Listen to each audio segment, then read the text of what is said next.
Antes de pasar, hermanos, mi hermano que va a exponer en esta noche, hoy no me toca. Ahorita les voy a explicar por qué. Quiero dar nada más algunas indicaciones. Ya comenzamos a darlas el domingo. Solamente, hermanos, entre semana hay personas que no pueden estar el domingo, pero pueden venir entre semana, entonces hay que pasar información. Ya para el mes de junio tengo ya entendido que ya no va a ser obligatorio, hermanos, el uso de la mascarilla. Ya se van a reabrir todo el sistema económico de la nacional, hermanos. Hace un par de semanas miré al presidente y a la vicepresidenta estar en reunión ya de comité de gobierno, hermanos, sin mascarillas. Entonces, más de la mitad de la población de adultos ya se vacunó, excepto los de Vida Christian Church, no se quieren vacunar, no creen en la vacuna. Tenemos mucha gente que le tenía miedo a la pandemia, ahora le tiene miedo a la vacuna. Y hay otros que siguen encerrados todavía, todavía no salen. Pero bueno, está bien, respetamos cada posición y cada pensamiento, no hay ningún problema, hermanos. Pero ya, hermanos, ya no es obligatorio, por lo menos aquí en la iglesia ya no demandamos, no señalamos el uso de la mascarilla. Usted puede, hermanos, usarla o no usarla conforme usted se sienta bien, hermanos. Nada más quiero decirles que no hay un señalamiento, tampoco hay ninguna obligación. Vacúnese, hermano, póngasela Johnson, hombre, nomás una vez y ya. Mi esposa es una de las que no se la quiere poner y hermanos, yo ya van como 3-4 veces que voy, no me la han podido poner por alguna razón, pero ya ahora sí, mañana sí me la tengo que poner ya de veras, hermano. Y mire, gracias a Dios, hermanos, que muchos en la iglesia experimentaron la enfermedad del COVID. Yo creo que toda familia fue de alguna manera afectada, toda familia. El caso es que cuando llegó a la casa pastoral, pues llegó el momento en que por tanto que hacer y tanto ir y venir y todo aquello, pues llegó la infección, pero pues todos salieron positivos y sin ningún efecto, sin ningún síntoma, sin nada, ¿verdad? Y cuando yo salgo negativo y pues por más que le busqué nunca supe qué fue el COVID, hermano. Gracias a Dios por ello, ¿verdad? Yo nunca tuve ese problema. Entonces, hermanos, no sé si Dios me hizo inmune o no lo sé. Solamente le digo que no sé cuál es la experiencia del COVID. Gracias a Dios por ello, hermano, ya salimos. Entonces, hermanos, nada más quiero recalcar y quiero decirles que ya no es obligatorio, pero si usted la quiere seguir, tráigala, está muy bien. Si usted todavía no se ha vacunado, le recomendamos que siga guardando su distancia. Cuídese, por favor. Más si no se va a vacunar, sígase cuidando, por favor, ¿ok? Muy bien, eso es lo que yo quería, hermanos, a informarles antes de pasar. Este domingo, hermanos, tuvimos un servicio misionero.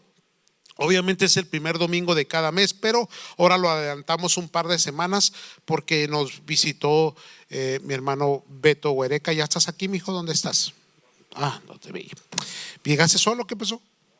Ahí está la patrona. Ok. ¿La vas a pasar o no? Sí, ok, preséntala, pues a ver qué onda ahorita. Y luego presentamos a mi hermano Beto y a su esposa. Presentamos a Nancy, hermanos, también, esta jovencita de aquí de la iglesia, Nancy Nava, que está en El Salvador, y trajo una presentación de qué es más bien un agradecimiento de qué es lo que están haciendo y un pequeño testimonio. Entonces, hermanos, nos dieron muy bonito estuvo, hermanos, el domingo. Y ahora, hermanos, le pedí a Beto, porque se iba a quedar toda la semana, el viernes sales para Jordania, ¿correcto? Sí. Entonces, en la experiencia que el hermano ha tenido ya unos años entre el pueblo musulmán, hermanos, que le pedí que por favor nos trajera una presentación para entender un poquito más el contexto. ¿Por qué el evangelio a veces es tan duro? ¿Por qué no penetra directamente en estas naciones, hermanos? Entonces Dios va a dirigir a mi hermano Beto y le va a dar la palabra y nos va a dar la información y nos va a compartir en testimonio vivo, ¿verdad? Porque él lo vivió, no es algo que leyó o alguien que lo que le dijo, sino que él estuvo ahí. Entonces nos puede indicar, nos puede enseñar, nos puede abrir un poquito más el entendimiento, cómo debemos de seguir trabajando en esas áreas tan difíciles, hermanos. La iglesia, hermanos, se concentra mucho en esto, la gran comisión.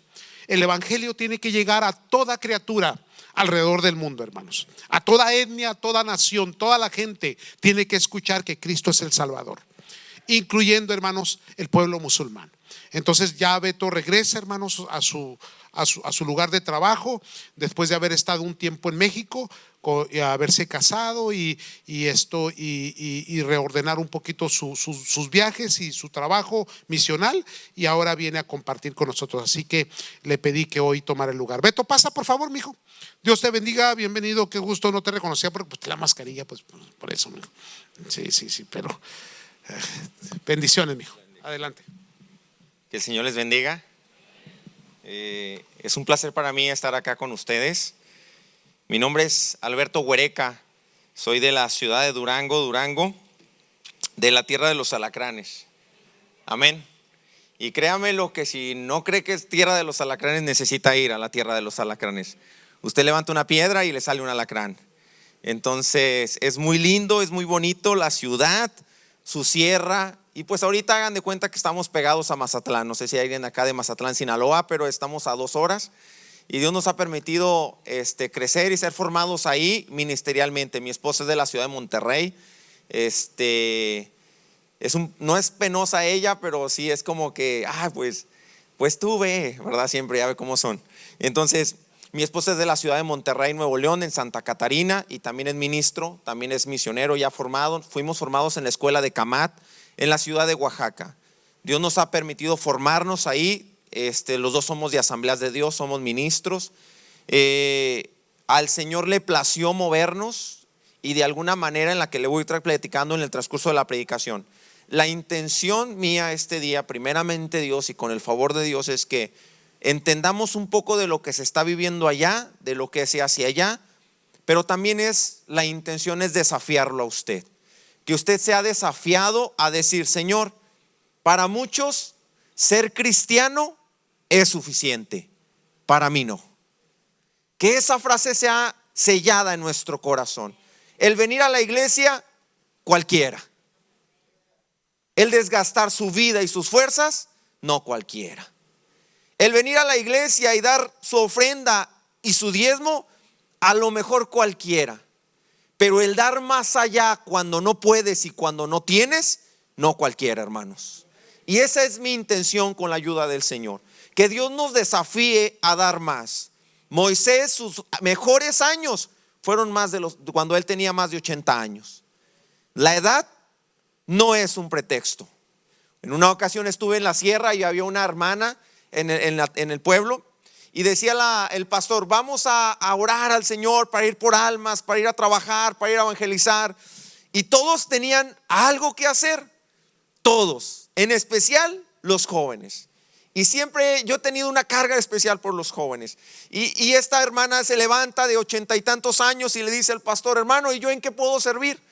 El pastor sentía feo como que decirle: hermana, le agradezco, pero necesitamos gente fuerte, necesitamos gente que cargue cosas, necesitamos gente pues más joven. Y él sentía feo pararle en seco, y la hermana: dígame, hermano, ¿en qué sirvo? Dígame, hermano, ¿en qué yo puedo servir? Entonces el pastor muy sutilmente le dice: ¿qué le parece si ora y usted me dice en qué área le dice el Señor que sirva? Entonces ella se va, y al día siguiente regresa y le dice: pastor, ya sé en qué área. Entonces abre su Biblia, y no sabía leer ni escribir, y abre la Biblia donde estaba ubicado Juan 3:16. Le dice: pastor, ¿me haría el favor de marcarlo ahí con un marcador? Lo marca el pastor. Le dice: muchas gracias, pastor. Se va y casa por casa toca las puertas. Disculpe, no sé leer ni escribir, ¿me podría decir qué dice aquí donde está marcado? Y evangelizó todo el pueblo. No es cuestión de edad, es cuestión de actitud. No es cuestión de cuánto tienes y cuánto ganas, es cuánto estás dispuesto a desgastarte por el Señor. Sea como sea, sea el clima que sea, tengas lo que tengas, estudies lo que estudies, seas de donde seas, vengas de donde vengas, es cuestión de actitud. Y yo quiero que este día Dios nos desafíe. Le voy a invitar a que nos pongamos de pie. Vamos a abrir nuestra Biblia en el libro de Cantar de los Cantares. ¿Quién ya leyó el libro de Cantar de los Cantares? Levante su mano y sea honesto. 2. No, como 10. Bueno, es que déjenme decirle, Cantar de los Cantares es uno de los libros que me atrevo yo a pensar que es de los menos leídos.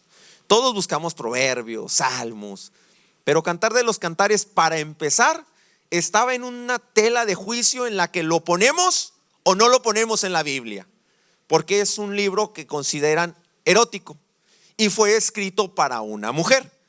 Y esa esencia es la que tú y yo quiero que la analicemos este día.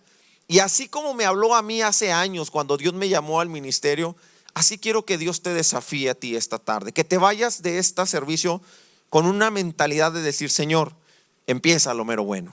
Amén. Capítulo 5, versículo 2. ¿Lo tenemos? Capítulo 5, versículo 2. Capítulo 5, ¿lo tenemos? Cierra tus ojos ahí en tu lugar. Señor, nos ponemos en tus manos. Gracias por tu amor, por tu misericordia, por tu fidelidad. Gracias, Señor, porque eres bueno con nosotros. Dígale: gracias, Señor, porque me permites estar en este lugar. Muchos de los hermanos en diferentes iglesias, Dios, quisieran estar reunidos, pero no pueden, Señor, por diferentes circunstancias. Pero a ti te plació que nosotros sí estemos aquí.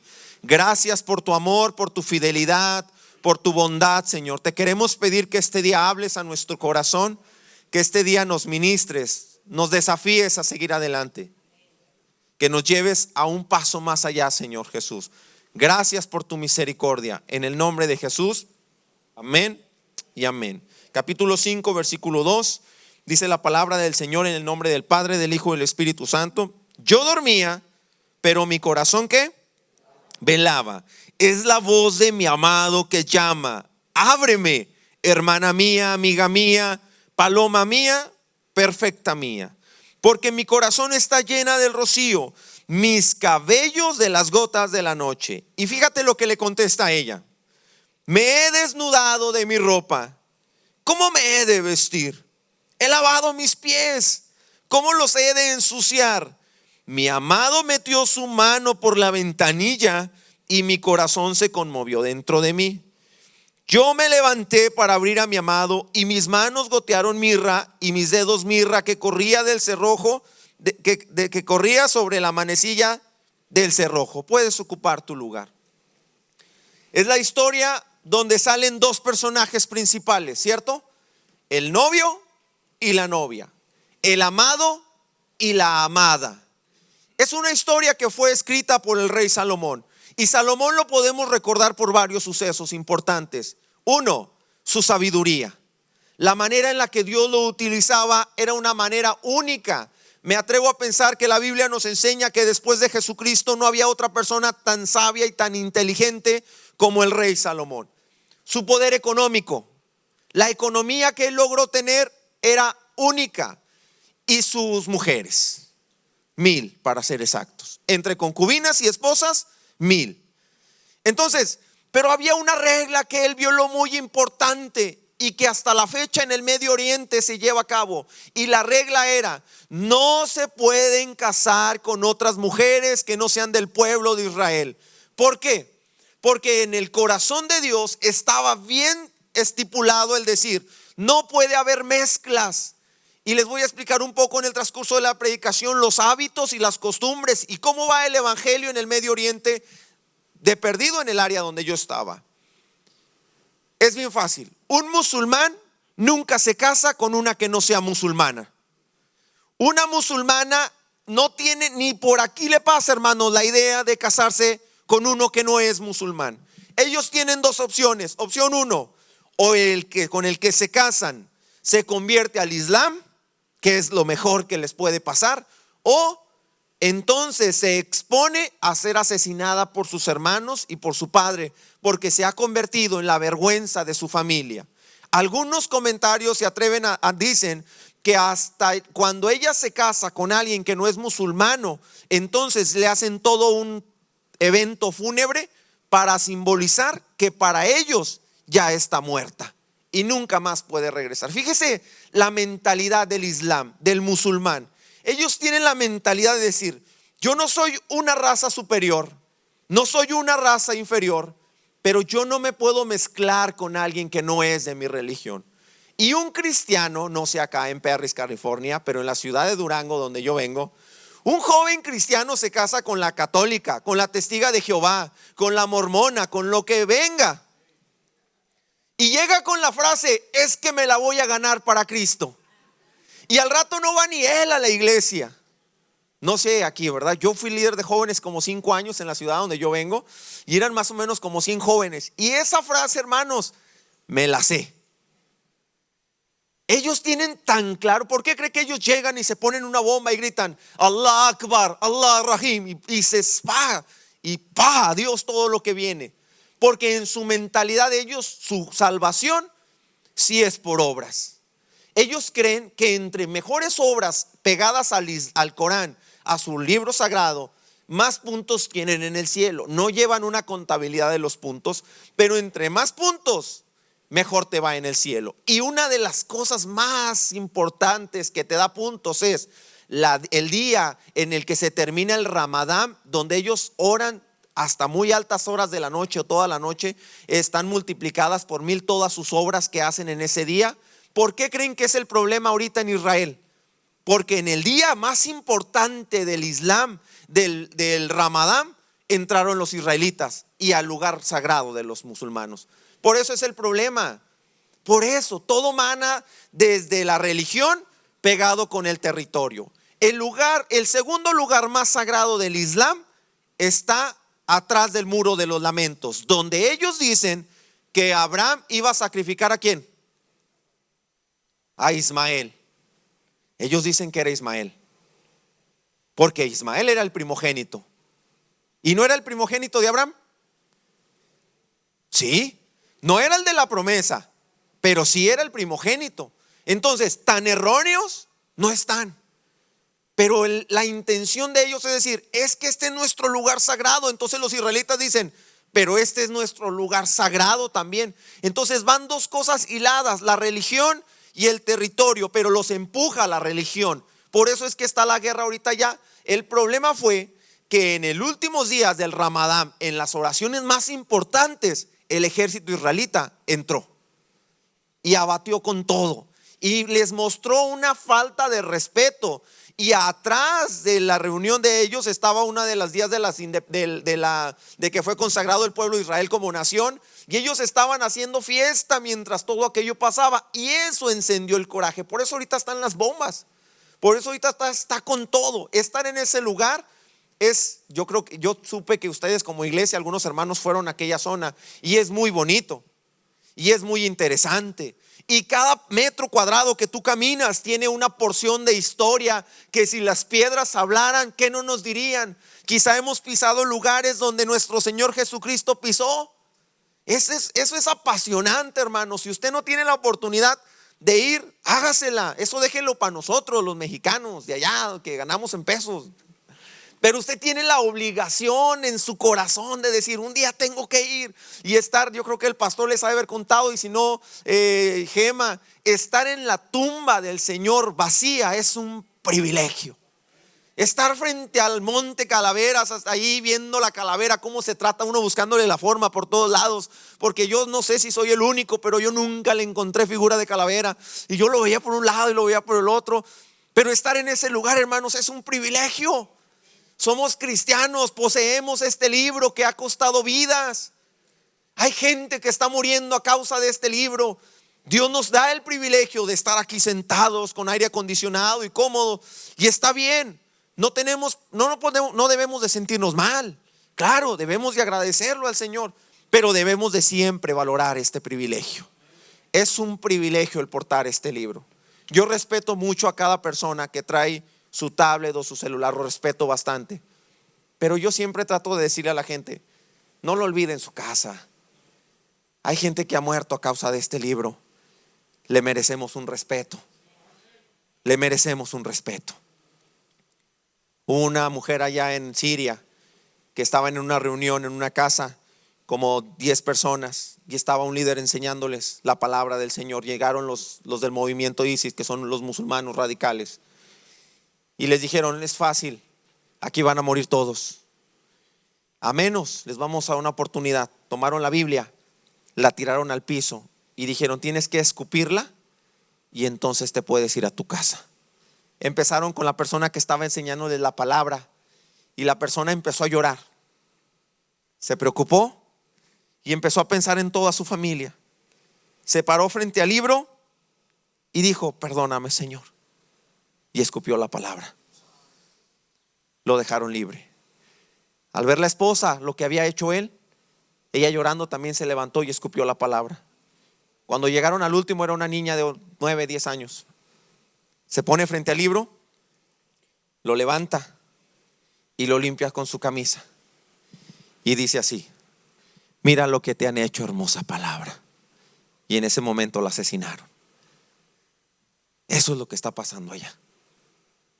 Eso no son países, son países bonitos, la cultura, la historia, pero detrás de todo ese disfraz llamado libertad, para ellos no existe la libertad. Para ellos no existe el que seas una persona libre y tengas que expresar tus emociones y tus sentimientos. Para ellos no es una persona. Un día ahí en el pueblo donde vivía, se llamaba Shlun, a unos homosexuales se les ocurrió la brillante idea de pararse y decir: somos homosexuales, y como estamos en un país en el siglo XX, ya casi en el XXI, lo decimos libremente, somos homosexuales. Al día siguiente los mataron a los dos. Y no estoy diciendo que esté mal ni que esté bien, pero estoy demostrando, enseñándoles o explicándoles lo radical que son ellos. No se pueden juntar con alguien que no sea de su religión. Prohibidísimo. ¿Sabes por qué? Porque el hombre, Dios lo sabía eso, el hombre era el encargado de ir a representar a su familia en el tabernáculo. El hombre era el responsable de traer el sustento a su casa. Pero la mujer no era menos en la Biblia. A veces creemos que la mujer tenía un lugar menos y no es verdad. Tenía ocupaciones diferentes, pero no la hacían menos. ¿Y sabes cuáles eran algunas de las ocupaciones de ella? Ella administraba la economía, y la otra era: ella educaba a sus hijos en su casa sobre la religión. Por eso era tan importante para Dios que no se juntaran con otras religiones, porque el hombre se iba a ir a trabajar, y uno de los derechos de las mujeres es que a donde ella fuera a casarse, ella podía llevar todas sus imágenes, todos sus dioses, toda su creencia religiosa a su casa con toda libertad. Por eso Dios les dijo: no se casen con ellas, no se junten con ellas, porque al momento que ustedes se vayan a trabajar, qué bien, estarán trabajando, trayendo la provisión, pero sus hijos serán enseñados conforme lo que estaba en el corazón de la mujer. Eso fue una de las destrucciones de Salomón. Pero este hombre, dentro de su temporada sana, tuvo algo que le cambió la historia, y conoció a una mujer y la amó tanto que le escribió un libro, Cantar de los Cantares. Y cuando analizamos y decimos: ¿qué tuvo esta mujer? O sea, de 1000 mujeres, que en ese tiempo llevaba como 500, pero de 500, ¿qué tuvo esta mujer para que le haya escrito un libro? Algo tuvo que haber tenido diferente y especial para que fuera digna de haberle escrito todo un libro, ¿cierto? Pues ¿sabes qué tenía? Nada. No tenía nada. De hecho, en el contexto histórico que estaba en ese lugar, ella era una persona áspera, rústica, una persona de campo, una persona que no tenía el perfil de una reina ni de una princesa. Era una persona humilde, era una persona trabajadora, era una persona que era mal vista al lado del rey. Mas sin embargo, dice la palabra del Señor que Salomón la amó tanto que la tomó como su esposa y le dio un lugar especial. Y esta historia tú y yo la tenemos que entender, porque tú y yo no éramos dignos de lo que el Señor nos ha dado, porque tú y yo no hicimos nada para recibir tanto de parte del Señor. Todos los que estamos aquí sentados somos víctimas del amor y de la misericordia del Señor. Muchos de los que estamos aquí ya deberíamos de estar muertos. Muchos de los que estamos aquí, tu matrimonio ya debería de estar destrozado. Muchos de los que están aquí ya deberían de ir al panteón, al cementerio, a visitar a alguno de tus hijos por a causa de alguna drogadicción o de un suicidio. Mas sin embargo Dios ha sido bueno y nos ha mirado con misericordia. ¿Cuántos de los que estamos aquí entramos por esa puerta y entramos todos destrozados? Flacos por la droga, con un montón de problemas y de preocupaciones y de deudas, creyendo que no había solución en nuestra vida, creyendo que se habían agotado todos los términos. Y venimos quizá porque nos trajeron a fuerzas, o quizá venimos y entramos y ni siquiera nos acordamos de qué predicaron, pero algo consternó nuestra vida y nos cambió nuestro futuro. ¿Cuántos de los que estamos aquí hemos sido víctimas del amor y de la misericordia del Señor? Todos. Ese es el principal milagro que sucede en las iglesias y sigue sucediendo. Un corazón transformado. A lo mejor sigues con tu misma enfermedad y me atrevo a creer que a lo mejor Dios nunca te va a sanar. Una vez llega una viejita con el pastor y le dice: pastor, yo quiero que Dios me sane, soy hipertensa, diabética y todo el cóctel, ¿no?, que trae ese paciente. Y ya tengo años pidiéndole al Señor. Y el pastor se cansó porque sí tenían muchos años pidiéndole. Entonces el pastor empezó a orar y un día en el sueño Dios se le revela al pastor y le dice al pastor: dile a la hermana o dile a mi hija que no la voy a sanar. Y el pastor en su sueño todo angustiado le pregunta: ¿por qué, Dios? Y el Señor le dice: porque no quiero. Y entonces el pastor va con la hermana, ¿no? Y dice: ¿cómo le maquillo? Porque a veces los no de Dios nos duelen. A veces los no de Dios causan rencor y enojo y nos vamos de la iglesia. A veces los no de Dios nos hacen creer que es injusto y malo. Y entonces él le dijo: hermana, el Señor ya me dijo cuándo te va a sanar. ¿Cuándo, pastor? Nunca. ¿Pero por qué, pastor? Si soy de las más fieles en la iglesia. No sé, pero no te quiere sanar. La hermana se fue y el pastor creyó que ella nunca iba a volver.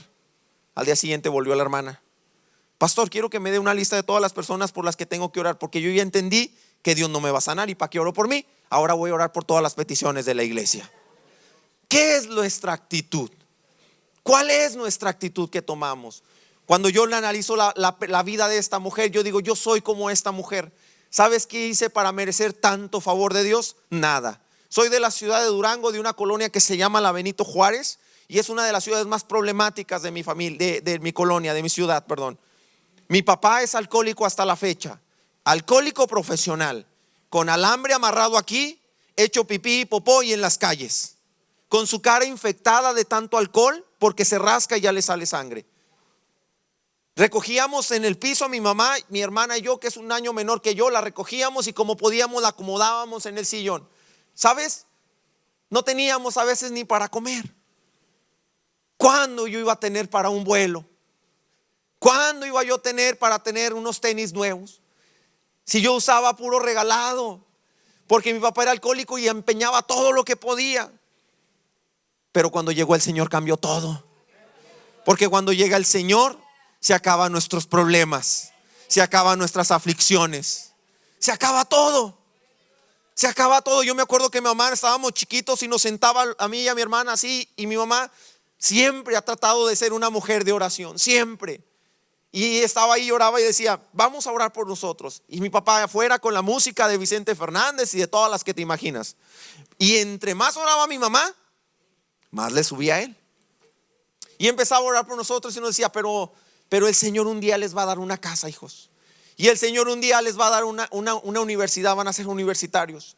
Y el Señor un día les va a dar un carro. ¿Y sabes por qué pedí un carro? No porque fuéramos ambiciosos. Y sabes, nosotros vivíamos lejos de la iglesia y nadie nos quería dar ride a nuestra casa. Y siempre nos veníamos caminando. Y yo le decía a mi mamá: mamá, ¿por qué nadie nos da un ride?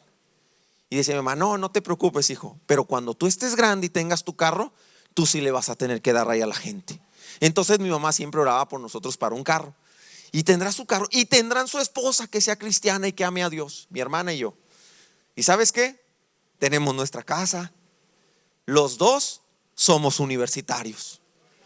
A los dos Dios nos dio un carro y nos lo acabamos llevando a la gente a la iglesia. Y a los dos nos dio una esposa, a mi hermana un esposo que aman a Dios con todo su corazón. Dios siempre tiene cuidado de nuestra vida.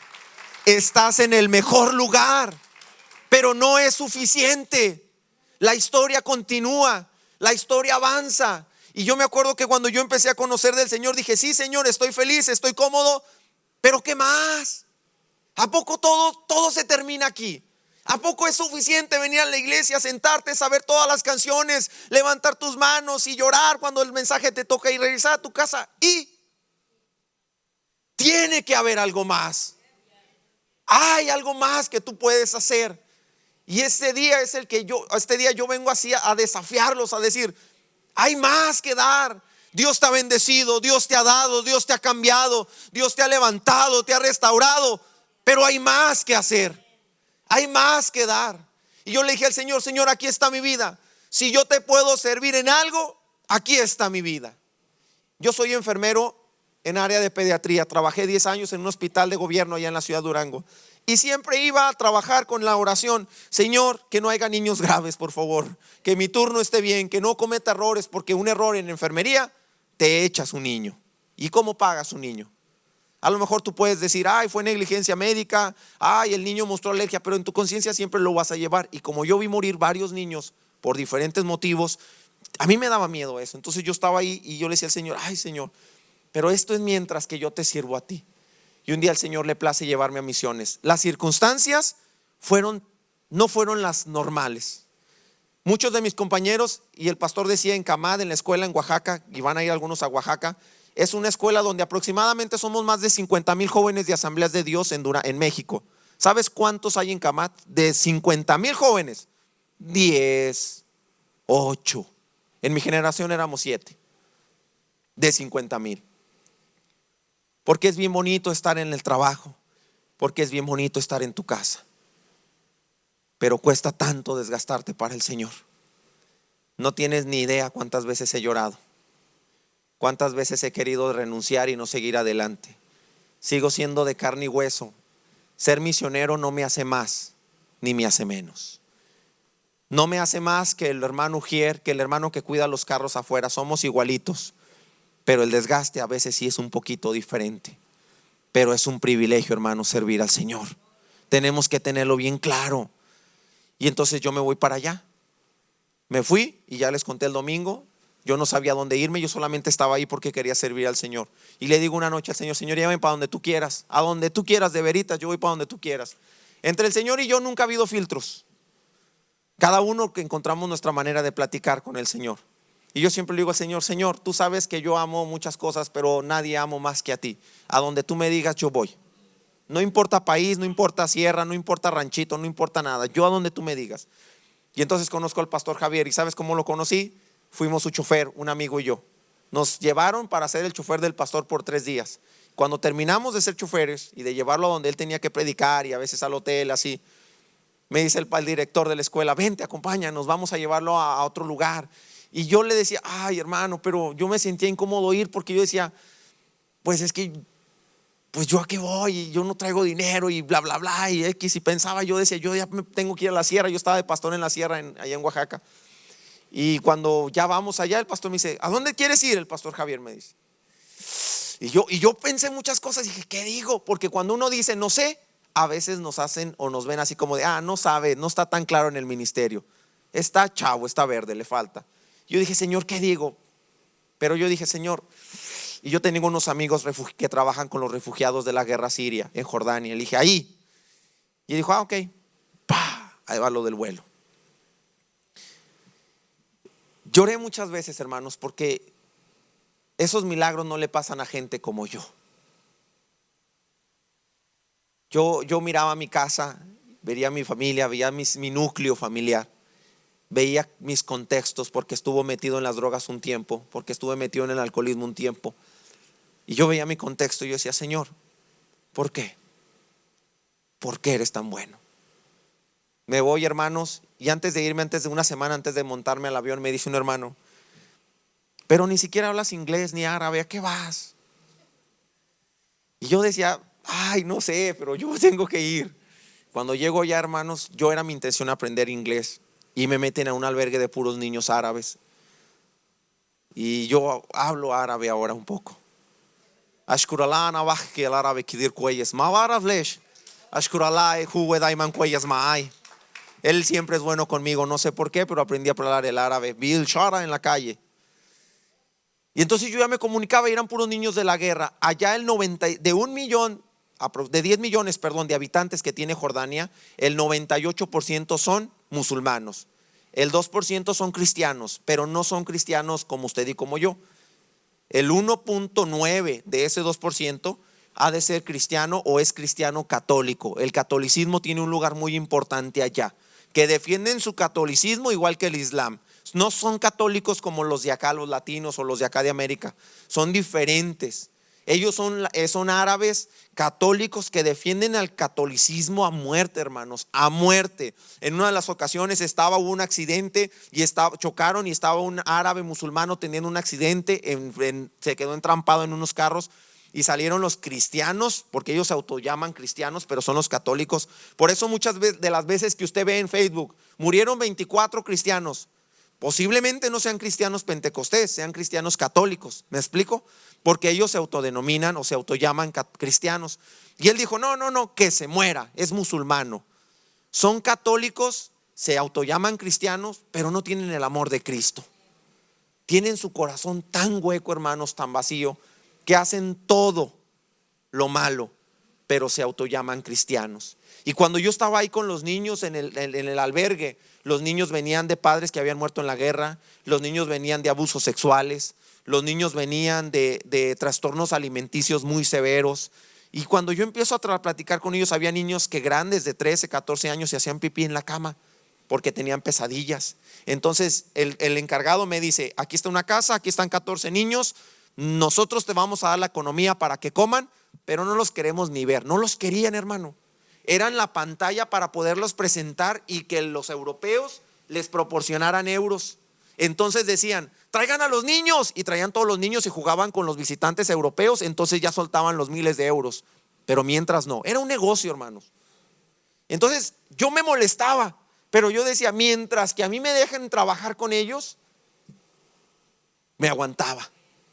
Yo nada más sí vigilaba a las niñas, que no las tocara nadie, que nadie se las arrimara. Había unas niñas que tenían malformaciones en sus piernas, cerraban sus piernas, y como estudié enfermería, sabía un poco de terapia de rehabilitación, entonces les dábamos terapias a los niños. Y era un trabajo diario, hermanos, diario, constante. Yo iba 4 meses, y cuando cumplí los 4 meses le hablé al pastor Javier y le dije, hermano, fíjese de que me regalaron una visa. La visa es un problema para todo extranjero. Ahora que vamos, tenemos las 2 cosas más caras para un misionero: es el hospedaje, la casa, porque eres extranjero y te suben más, y la escuela. Esas 2 cosas son las más caras, y las 2 las necesitas: la casa para vivir y la escuela para tener un papel y el gobierno no te moleste. Hay mucha policía secreta. ¿Qué es una policía secreta? Es que el de la tienda, aparte de tener su negocio de tienda, él trabaja para el gobierno, y por cada cosa que él denuncia al gobierno le dan un extra de dinero. ¿Qué cosas denuncia? Cuando la gente está levantándose en contra del rey, porque ese es un rey, es un reino, Jordania, se llama Abdullah II. Entonces cuando él ve que están levantándose en algún complot contra el rey, él denuncia. Y religión cuenta como complot contra el rey. La religión entra en ese concepto, en un complot, en un golpe de estado. Entonces somos peligrosos para ellos. Entonces nuestro mensaje es peligroso. Por lo tanto debemos de cuidar mucho qué decimos y con quién decimos y qué ven en nosotros. La mejor manera en la que nosotros expresamos la Biblia es con nuestras actitudes, es con nuestra manera de ser, es con nuestra manera de expresarnos. Los niños veían y yo les trataba de siempre inculcar con un ejemplo. Por ejemplo, todos fuman, y más una arguila, una chicha, no sé cómo le llaman ustedes acá, pero es como un tubo y todos sacan un montón de humo. Eso es un hábito de ellos, de los árabes. Toman café a muerte.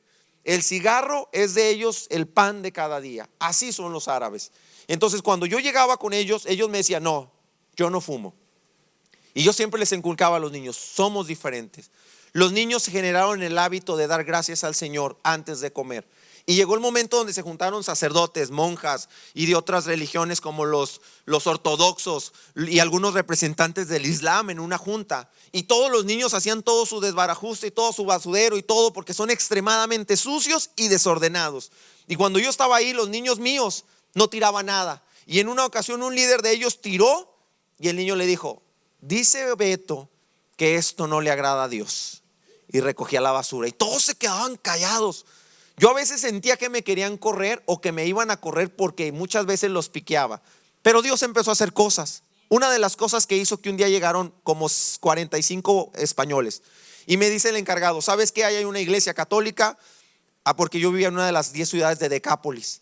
Y donde yo vivía había una cueva donde el Señor Jesucristo se sentaba a enseñarles a los discípulos cuando visitaba las ciudades de Decápolis. En el patio de nosotros murió el rey Salomón. Y como a 1 kilómetro estaba la casa del rey, el profeta Elías.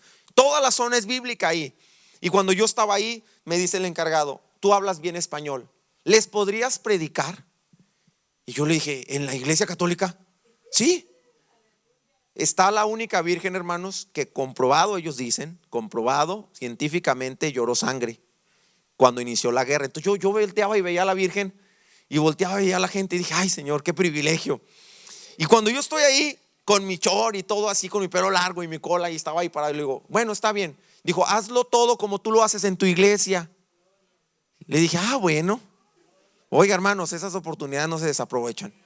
Entonces cuando ya llego y está un joven afuera y le digo: ¿y tú por qué no entraste? Me dice: no, es que yo soy cristiano pentecostés, voy a la iglesia de Hillsong.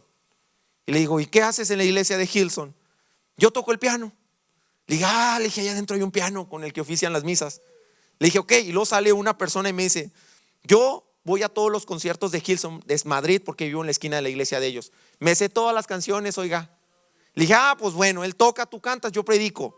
Vámonos. Hicimos un cultazo, hermanos. Y cuando estoy y les digo: ¿quién quiere aceptar a Jesús en su corazón? Todos levantan su mano, pasan, reciben a Jesús en su corazón. Y allá atrás cae una endemoniada en el piso. Y les digo a los encargados: bueno, pues saquen su agua bendita. Yo ya me voy a dormir, con permiso. Me voy, les doy el micrófono.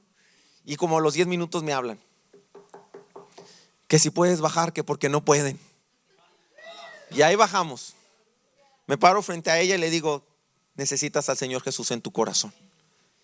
Y se me queda viendo y me dice: sí. Y empieza a contarme que tenía varios intentos de suicidio y que tenía depresión y abuso sexual. Y le digo: en este momento saca lo que tú sientes que Dios te dice que saques de tu vida. ¿Sabe qué hizo? Se empezó a quitar todas las imágenes, todas las pulseras. Los sacerdotes se le quedaban viendo, todo se lo quitó, lo aventó hacia la mesa. Esto es lo que dice el Señor que me quite. Le dije: ahora vamos a orar por ti porque Dios te va a hacer libre. Los sacerdotes todos se arrimaron, impusieron su mano y estaban orando por ella conmigo. Y se sentía un mover de la presencia de Dios, hermanos. Increíble. Un día llega uno de los encargados y me dice: me acaba de decir el doctor que me van a amputar el pie porque tengo pie diabético. Le digo: vamos a orar. Y me dice: ay, por Dios, tú y tu secta. Cuando se le empezó a infectar más, me habla: ¿puedes orar por mí? Y Dios lo sanó. Un día llegan los encargados y me dicen: ¿sabes qué? Tuvimos un sueño. La encargada, burlándose, me dice: y en mi sueño me iba al infierno. Y yo le preguntaba a Dios: ¿por qué estoy en el infierno? Y Dios me decía: ve, pregúntale a Beto y pregúntale cómo sus amigas no se pueden ir al infierno. Y yo empecé a compartirles y Dios empezó a hacer cosas. Dios está haciendo cosas. Y como así me permitió Dios, hay otros hermanos que están dando su vida, hermanos, en el ministerio, en misiones, a través de sus habilidades. Hay una hermana que tiene un taller de costura y llegó allá y dijo: pues yo no sé hacer nada, no tengo una profesión. Y a veces creemos que la profesión, el título lo es todo. Y no, eso qué, se agradece. Dios nos lo dio y nos costó quemarnos las pestañas, pero es cuestión de actitud. Y esa hermana llegó y dijo: yo nomás sé coser. Y unos güeros la oyeron, le dijeron: oiga, ¿y si le compramos unas máquinas de coser? Le compraron como 14 máquinas y juntó a como a 14 refugiadas y tenía 2 turnos. Y luego, como las refugiadas iban como 5 chiquillos cada una, porque los musulmanes tienen una idea: vamos a conquistar el mundo y no a guerras, sobrepoblándolo. Esa es la mentalidad de ellos. Por eso tienen muchos, tienen como 5. Entonces se levantó otro ministerio, quien trabajara con los niños mientras que las mamás estaban en las clases de costura. Y como era en la casa de la misionera, ahí se puede hacer lo que quiera, ella les hacía culto. Y fue un mover también de la presencia del Señor increíble. Llegó un argentino, hippie, adicto, que había perdido a su esposa porque se incendió el laboratorio donde él vivía. Y él llegó y dijo, yo puedo ser voluntario 15 días de vacaciones. Pues esos 15 días lleva 4 años, hermanos. Ya se convirtió a Cristo, ya se bautizó, ya está estudiando un instituto bíblico, ya sirve en la iglesia latina allá en Jordania. Está trabajando entre los musulmanes de una manera impresionante y nunca ha visitado una iglesia para juntar fondos. 4 años. Dios lo sustenta. Dios es bueno. Y la historia no termina. Ya voy a terminarla yo para no irme tan largo. Me echa la mano la del piano, porfa, chava. El hermano, dale. Y todos así con la tripa tronándoles. Es que a mí me sueltan el micrófono y andan, hermanos. Yo era niño con trastorno de hiperactividad. Entonces, cuando yo serví al Señor, yo dije, no, Señor, ¿qué más? Y la historia continúa así. Un día llega el amado y le dice a la amada, toca la puerta. Hey, vamos, vente. Tengo planes para ti. ¿Y sabe qué le dice ella? Ay, es que ya me cambié de ropa. Ay, es que ya me lavé los pies. Y cuando yo leí esa parte dije, ¿cómo es posible que alguien que no merecía nada y que Dios le había dado tanto se ponga a darle pretextos a aquel que le dio todo? ¿Cómo es posible que cuando tú y yo no teníamos nada, no valíamos nada, teníamos todo para irnos directo al infierno, y llega alguien y da todo por nosotros, nos limpia, nos perdona, nos restaura, nos da nombre, nos da familia, te regresa a tu esposa, te da casa, te da carro, te da todo? Y entonces cuando el Señor llega y te dice, hey, necesito de ti, necesito que hagas algo, necesito que vayas a un viaje misionero, necesito que cooperes en la iglesia, necesito que des de lo mucho que yo te he dado a ti, necesito que gastes tus fuerzas un poquito más de lo que das en tu trabajo. Necesito de ti. Y es un necesito de ti tan romántico, porque realmente Dios no nos necesita. Realmente Dios no nos requiere para nada. Todos somos importantes, pero no somos indispensables. Y cuando yo veía esta parte dije, ¿en qué momento se le ocurrió a esta darle pretextos al Señor? Y el Señor habló a mi corazón y me dijo, en el mismo momento en el que tú también me has puesto pretextos a mí. Y entonces yo me sentí chiquito.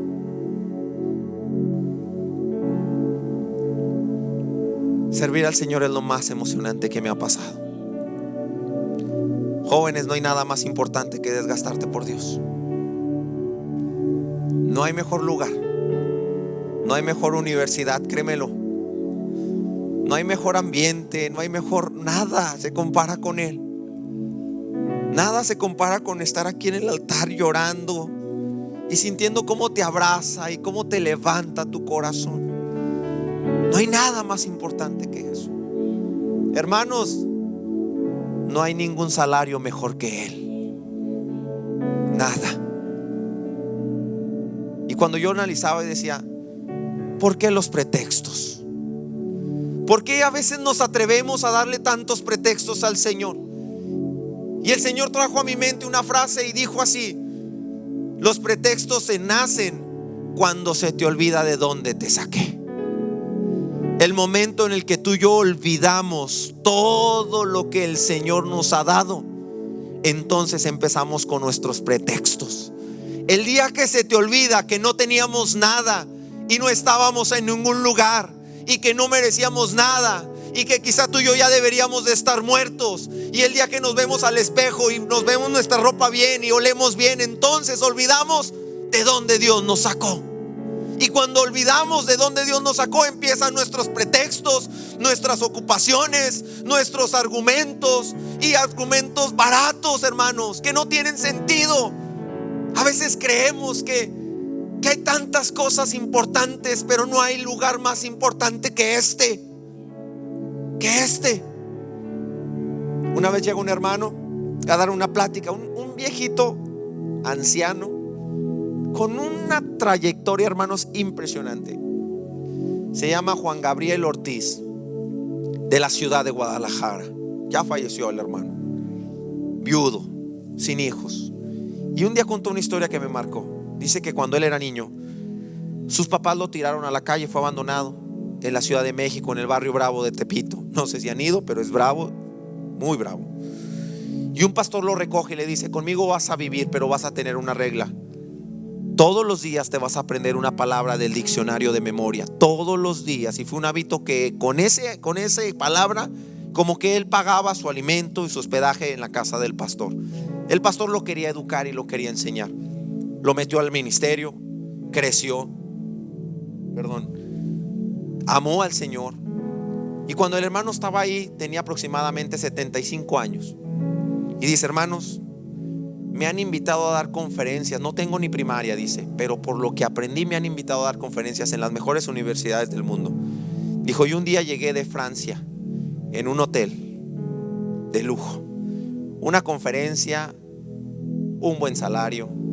Llego a mi casa a Guadalajara y me pongo a platicar con Dios y le digo: Señor, ¿viste en qué hotel me hospedaron? ¿Viste todo lo que me dieron de comer?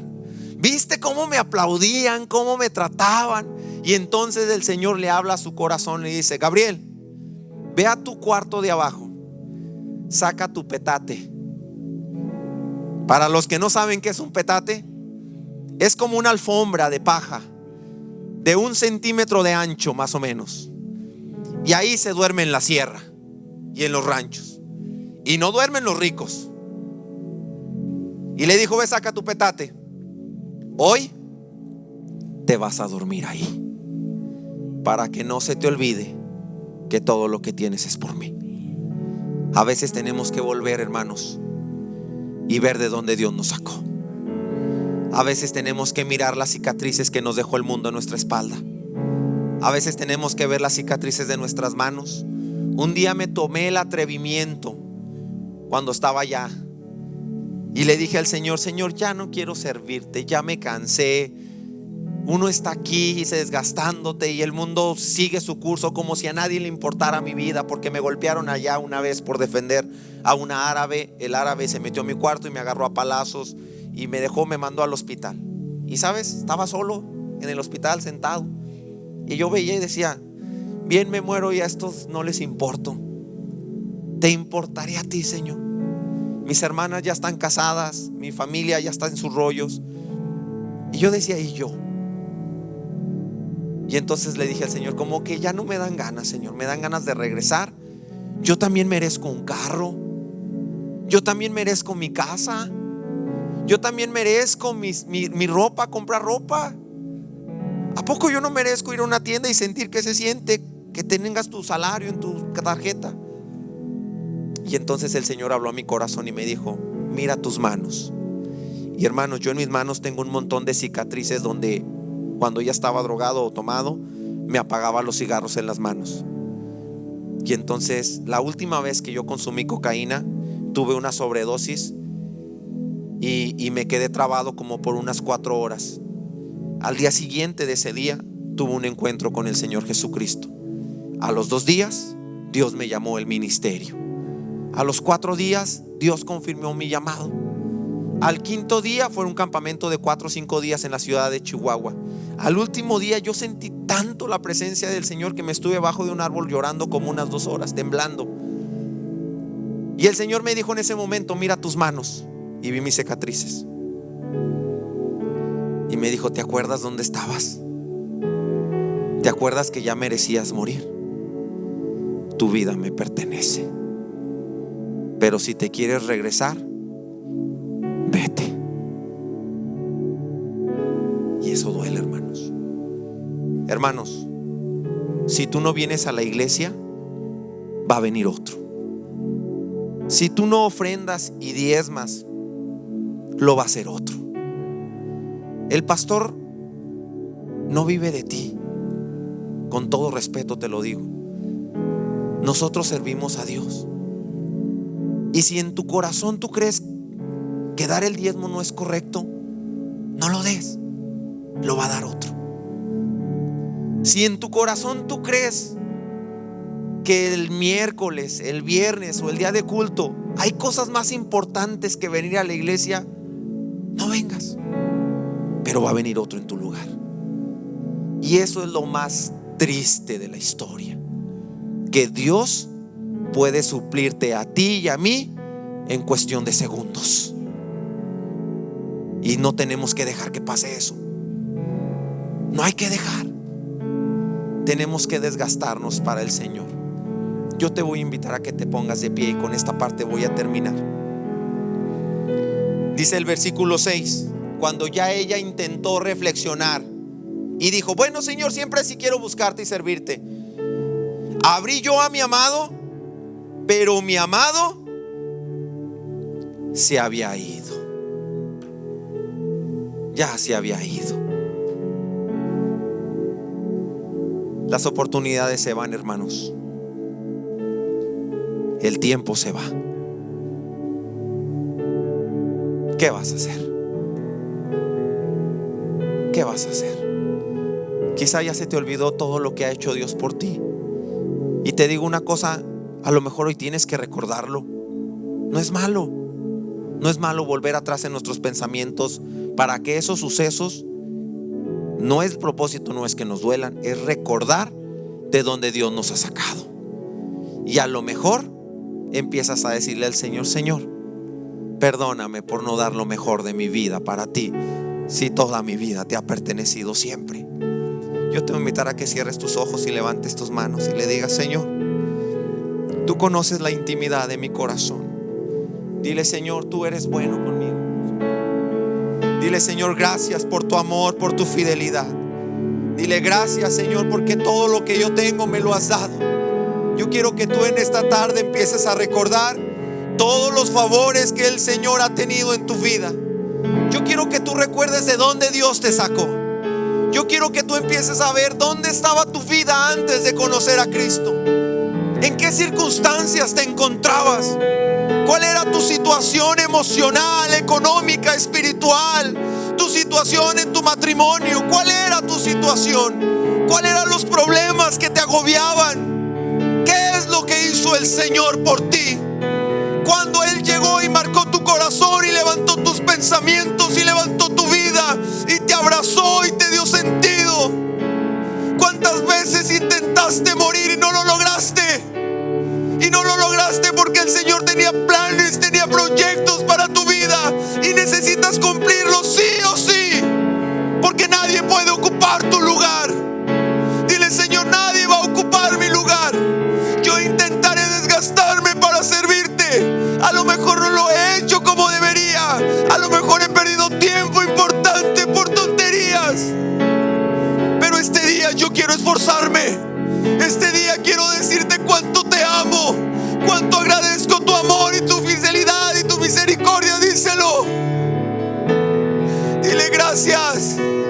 Gracias porque desde que tú llegaste mi vida fue transformada. Gracias, Señor, porque ahora mi vida tiene un sentido contigo. Gracias, Señor, porque mi vida no era nada, no tenía nada, y ahora te tengo a ti. Y que cada vez que tú necesites de mi esfuerzo, de mi trabajo, de mi desgaste, no habrá pretexto más grande que tú. Díselo. Dile: no habrá pretexto, Señor. Quizá te sientes triste, quizá te sientes desanimado, quizá le fallaste al Señor y tu pretexto es eso. Déjalo que te abrace. Deja que acaricie tu corazón. Deja que perdone tu vida de nuevo. Deja que levante tu mirada. No camines mirando hacia el piso. No camines con tu conciencia por los suelos. No camines sintiéndote lo peor. Él Él sabía que le ibas a fallar y no estoy apapachando tu error, pero no puedes seguir frustrado, no puedes seguir acomplejado, no puedes seguir en ese hoyo. Necesitas levantarte y desgastarte para el Señor. Hay tantas cosas que hacer aquí, allá, en todos lados. El Señor quiere que tú y yo seamos instrumentos útiles. Pero quizá necesitas recordar este día de donde Dios te sacó y decirle gracias. Quizá necesitas decirle: Señor, todo lo que yo tengo es por ti. Quizá necesitas voltear a ver a tu esposa y decir: Señor, ya no la merecía. Hice tantas cosas para que mi matrimonio fracasara, pero si está de pie es por ti. Quizá necesitas ver a tus hijos y decir: Señor, gracias, porque ya debería uno de ellos quizá estar muerto, pero tú has sido bueno. Quizá necesitas esta noche llegar y tentar tu cama y decir: gracias, gracias por lo que me has dado.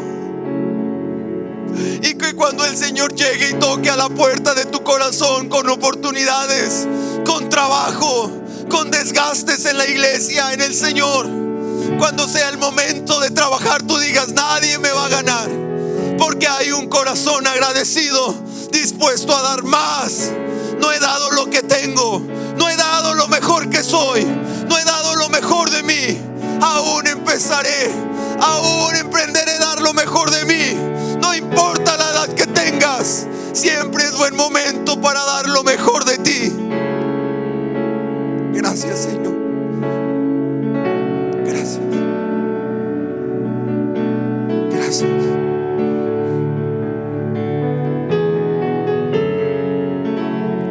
Dile: Señor, tú eres lo más importante. Díselo. Díselo, no importa, no necesitas levantar tu voz. Es un momento romántico entre tú y Dios. Dile: Señor, gracias, porque yo llegué a este país con un montón de sueños y tú me has dado tantas cosas. Quizá necesitas ver tu armario y decir: Señor, gracias. Antes no tenía que ponerme y ahora no sé qué ponerme. Gracias, díselo. Dile: gracias, porque quizá tú estuviste hundido en una circunstancia difícil y el doctor ya te había desahuciado. Tu familia ya no te creía, pero te creyó Él y te dio otra oportunidad y levantó tu vida y tu corazón. Hay tantos motivos por el cual tú y yo dar más de lo que hemos dado. Más. Gracias, Señor. En el nombre de Jesús, amén y amén.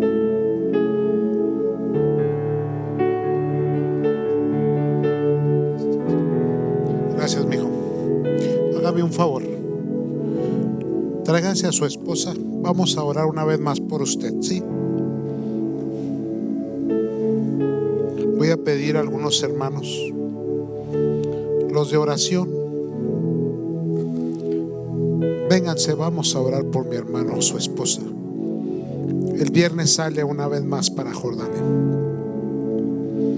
Que Dios los unja. Son tan pocos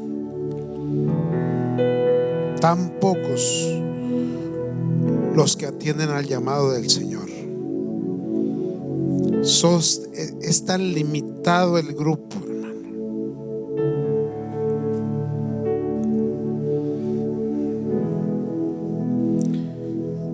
Padre, en el nombre de nuestro Señor Jesucristo, pongo a mi hermano Alberto en tus manos, a su esposa. Tú les has dado un llamado santo, Señor, a un lugar, Dios, donde lo imposible, donde lo difícil, donde lo escaso sobreabunda, Dios. Pero, Señor, si tú le llamaste, tú le suplirás. Tú le darás la fuerza, la inteligencia, la sabiduría, la habilidad, los dones, el idioma, el entendimiento, para poder, Señor, sembrar en el corazón de ese pueblo la semilla de ese precioso mensaje del Evangelio de nuestro Señor Jesucristo. Las buenas nuevas de salvación, Señor. Padre, úsale, usa a su esposa, guíalos. Padre, abre los cielos y pon vallado alrededor de mi hermano, de su esposa, de su familia, Señor. Y guárdale, Señor, de cualquier atentado, de cualquier amenaza, de cualquier señalamiento, Señor, religioso, político, Dios, de cualquier persecución, aún, Señor, oh Dios, de cualquier tribulación que se les pueda presentar. Tú estarás con ellos. En el nombre de Cristo Jesús los cubrimos, Señor. Los cubrimos con tu sangre preciosa, con tu poder y la guianza de tu Espíritu Santo, Señor. Les llevará y les dará la victoria en Cristo Jesús. Gracias te damos, Dios.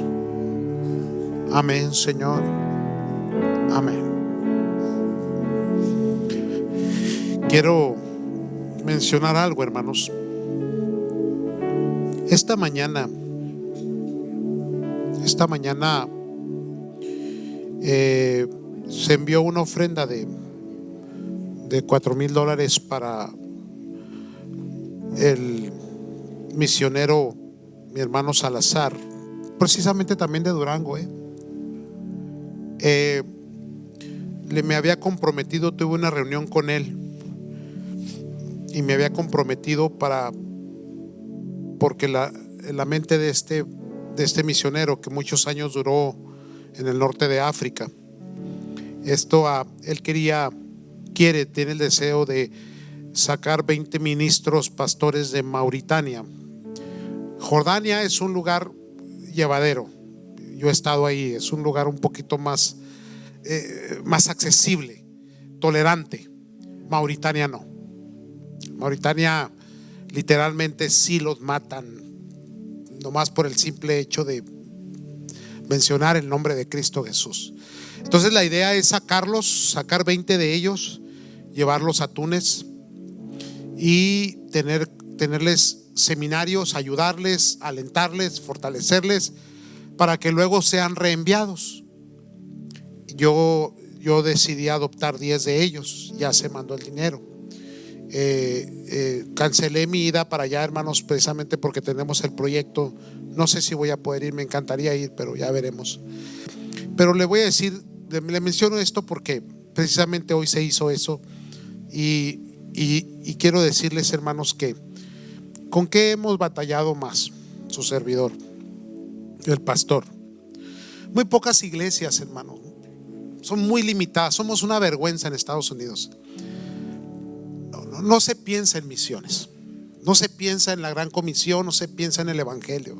Son pastores, hermanos, uno que otro por allá de vez en cuando manda ahí una ofrendita ahí nomás para callar la conciencia. Nosotros no, hermanos. Pero ¿sabe cuál ha sido mi problema más grande que yo he tenido? La apatía, la crítica, el señalamiento, la indisciplina, el poco entendimiento que el pueblo tiene de lo que significa que el evangelio llegue hasta el último rincón de la tierra. Tenemos gente tan egoísta, de veras, hermano, me apena, me avergüenza, porque no están viviendo el cristianismo como se debe de vivir, con ese compromiso, hermanos. Se nos olvidó. Estamos tan absortos con tantos problemas internos, personales, en lo material, en lo que queremos, lo que deseamos.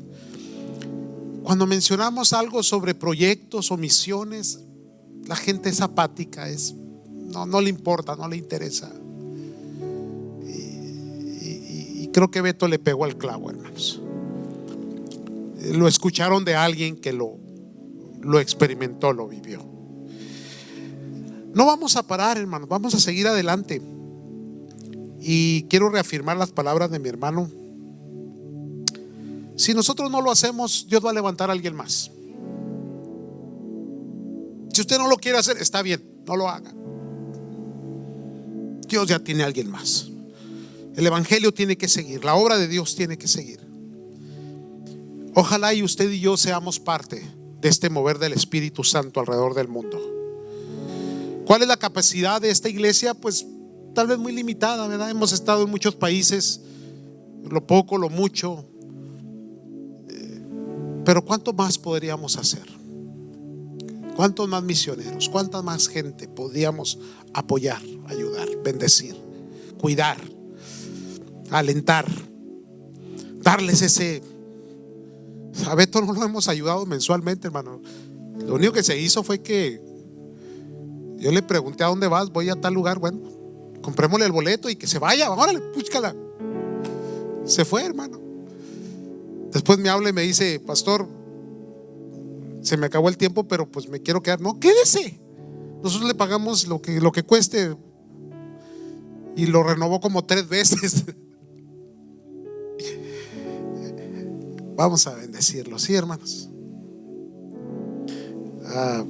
Esta mañana que preguntaba por las cuentas de misiones, y ya pasaron a rojo, o sea que ya, porque la gente en sí, a veces damos más de lo que la gente, hermanos, aporta. Entonces, pues, de todas maneras lo sustentamos. Vamos a seguir la obra, sí, hermanos. Por lo menos usted y yo. Los que se quedaron en la casa, o los que se fueron al Summit, o los que se quedaron a ver la novela o a ver la serie de Luis Miguel, pues déjelos allá. Bueno, usted y yo vamos a servir a Dios. Y vamos, hermanos, a echarle ganas. Porque Dios nos sacó, hermanos. Nos libertó. Dios nos bendijo. Del lodo cenagoso y nos hizo sentar con los príncipes de la tierra. Y por eso somos y tenemos y damos. Amén, santos. Ya y despójese y sacúdase a los que critican, y a los que se enojan, y a los que hablan mal, y a los que juzgan al pastor de loco. No le hace, déjelos. Usted haga la obra del Señor. ¿Dicen amén, hermanos? Híjole, estuvo tremendo. Vamos a levantar ofrenda. Vamos a bendecir a mi hermano Beto. Yo sé que él va muy limitado, hermano. Yo sé eso. Va limitado el muchacho. Pero de alguna manera el Señor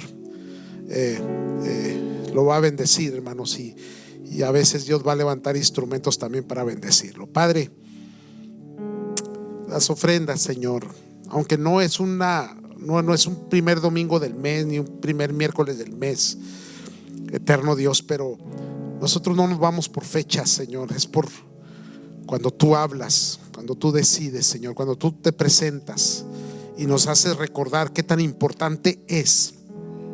Qué tan importante es, Señor. Qué tan importante es, Dios, que este evangelio, que este mensaje llegue. Qué difícil, Señor, donde un sistema religioso, político, geográfico cierra sus puertas, pero tú levantas hombres y mujeres que se atreven a atravesar, Señor, esas cortinas de hierro, esos lugares, Señor, y a penetrar en la cultura, en la sociedad, y a poner en el corazón de niños, de mujeres, de hombres, Señor, la semilla del evangelio. Y nosotros como iglesia somos parte de ellos, Señor, y nunca vamos a abandonar, Dios. No vamos a abandonar tu obra, Señor. Lo haremos con gozo y con alegría. En el nombre maravilloso de Cristo Jesús, bendice a mi hermano Beto, Señor. Lo bendecimos, oh Dios. En el nombre de Cristo Jesús, gracias te damos. Amén, Señor. Amén. Comience a pasar con su ofrenda. Te iba a pedir cántico, pero está sin micrófono y sin nada, así que está bien. Doy anuncio por mientras, hermanos. Mi hermano sale el viernes ya, hermanos. Por favor, llévelo en oración, hermano. No solamente el respaldo económico que podamos dar, porque lo económico, pues no, hermanos, dura, es muy temporal, ¿verdad? Es muy, no suple todas las necesidades. Pero la oración sí es muy importante, hermano. La oración es así, hermanos, abre los cielos. Así que les pido en el nombre de Cristo Jesús que por favor, amados del Señor, lo lleven en oración. El viernes ya sale para Jordania y por favor, Beto, la próxima vez que andes por acá, pues no dejes de pasar aquí a compartir con el pueblo y a jalar orejas. Amén. Sí, santo Dios. Muy bien, amados del Señor. ¿Qué les parece si oramos para ser despedidos? ¿Contentos en el Señor? Yo sé que hoy no duermen, ¿verdad? El Señor les va a hablar, pero hay que echarle ganas, hermanos. Hay que echarle ganas. Qué bueno que recibió este mensaje, hermanos. Como pastor, hermanos, tengo una obligación delante del Señor a seguir empujando esto. Oramos. Padre, guarda, cuida, protege, bendice a los tuyos. Prospérales, Dios, aliéntales, fortaléceles. Eterno Señor, guarda a los que te aman, los que te sirven, los que son diligentes, Señor. Sean prosperados en todos sus caminar, en todo su andar, Dios. Guarda a los tuyos, bendíceles. Eterno Señor, bendiga a mi hermano Beto, su viaje, Señor, este viernes. Llévale con bien, Padre. Bendiga a sus familias, a su esposa, Señor. Los bendecimos en el nombre de Cristo Jesús. Despídenos en paz, gracias te damos. Amén, Señor, amén. Dios les bendiga, Dios les guarde. Salúdense santos en el amor del Señor.